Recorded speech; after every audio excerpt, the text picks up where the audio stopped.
Let's talk memory cards. If you're an A7 IV owner or will be purchasing one and are thinking about what memory cards you're going to need, there are a number of factors that you'll want to consider. And it's possible that if you're not careful, you might end up spending to get more that you don't need, or perhaps not spending enough to get a card that you do need. So without further ado, 5 simple points that should help you decide what cards you need for your A7 IV. And it's worth noting that I'm a video shooter, so yes, we're going to focus mostly on video specs. Now the most important thing you're going to want to know is number 1. The supported card types. Now the A7 IV has 2 memory card slots, one of which supports both CFexpress Type A and uhs-ii SD cards, and the other slot which supports only uhs-ii SD cards. And this is a big difference from Sony's newer cameras like the A7S III, the FX3, and the A1 that also have 2 card slots, but both of which will support CFexpress Type A and uhs-ii SD cards. Based on this alone, if you're someone that likes to buy multiple types of the same cards to do simultaneous shooting as the camera supports, or other different memory card configurations, CFexpress Type A cards really won't allow you to do that with this camera. But then that also brings up the question,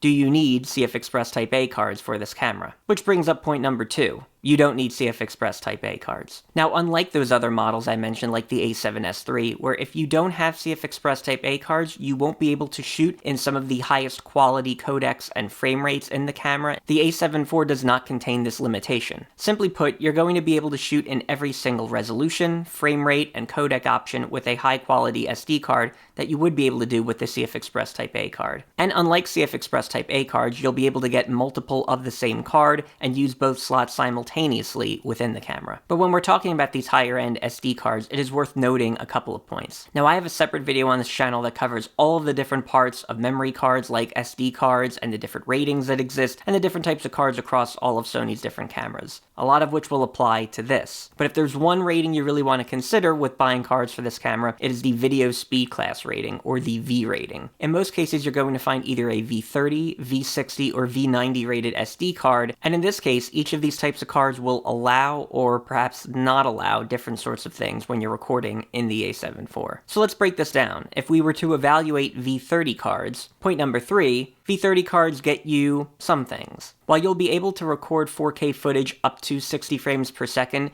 in the XAVC-S and XAVC-HS codecs in the camera, you are not going to be able to use XAVC-SI, or Sony's highest quality all-intra recording option in the camera, not just for 4K, but for HD footage as well. And perhaps an even bigger drawback with V30 cards is that you will only be able to shoot in S&Q mode in the XAVC-S HD option with V30 cards. Any of the 4K options in any of the codecs in S&Q mode will not work simply with V30 cards. Trying to shoot in S&Q and or the XAVC-SI codecs will bring up an error much like you're now seeing on screen, and so you cannot really get to the full potential of what this camera offers using V30 cards. But then what about V60 cards? To point number 4, which is V60 cards get you most things. Yes, you'll still be able to record in XAVC-S and XAVC-HS 4K in the camera, and you'll now be able to use S&Q mode in many more cases, at least compared to what you could have previously. However, it is still worth noting that XAVC-SI will still not work in the regular movie shooting modes and in S&Q mode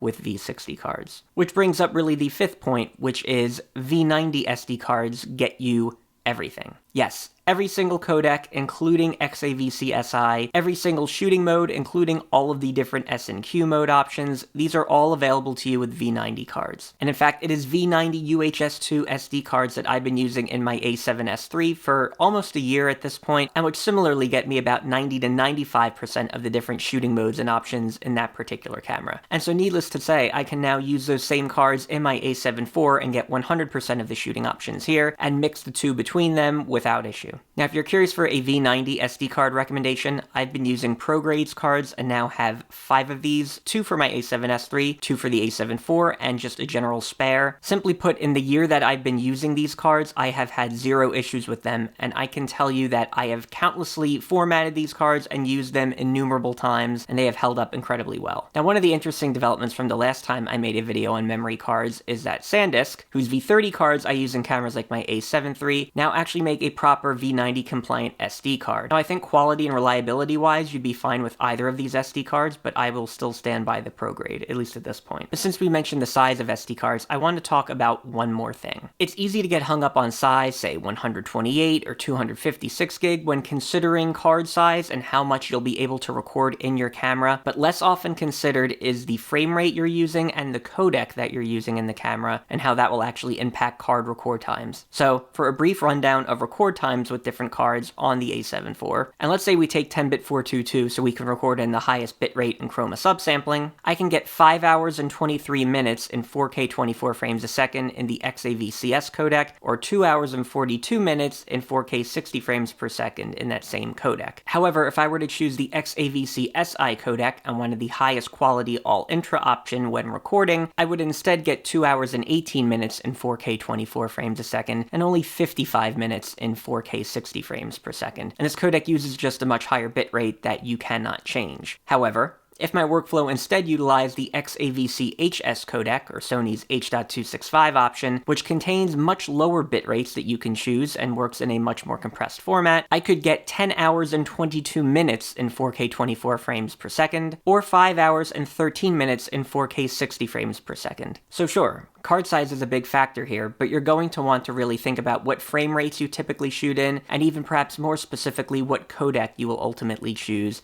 to help determine what size cards you need and how much space you actually want or need to work with on a regular basis. And with that said, those are my 5 or more important points to consider with memory cards for the Sony A7 IV. Now hopefully this video has been of some help to you. Feel free to leave a like and subscribe if it has. I'm going to be covering even more topics on the A7 IV as time goes on, so definitely stay tuned for that. That is all I have to say.